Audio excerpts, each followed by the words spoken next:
Kabalo ba mo nga ang delikadesa hapit na mawala sa atong dictionary?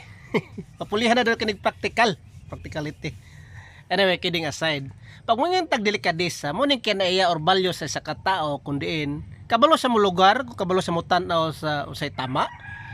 Mo iwas sa og kanang ginatawag nga conflict of interest, no? Kung mamali, acknowledge niya mali, then kailangan ni show remorse, no? Mali, di siya tama. And mo respeto sa dignidad sa uban.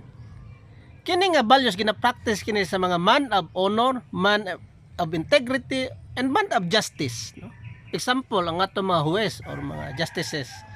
Pag naay mga kaso nga tan-aw nila, conflict of interest sa ila, what they do or ginabuhat is mo inhibit, no? Kay kapag sa mabaya sila para ma-preserve integrity sa atong justice system, inhibit lang sila ihatag sa uban.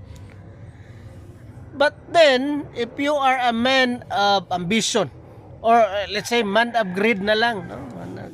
Tanan ambition, medyo challenging kini implement because that kind of person, ang hunahon na nila is goal Hunahon na nila is the ends justify the means. So whatever means para ma-achieve ang ilang goal, i-set aside na nila, whether pangit pa na. So, most probably, delikadesa is one of the barrier para ma-achieve ilang goal. So, di yun nila practice na. Most probably. Mata sa mga politikong uban diha. Ang pangutanan na lang karon in our society ba, asa ba mas dominar? Kining man of justice, man of honor, or kining man of ambition, or man of greed?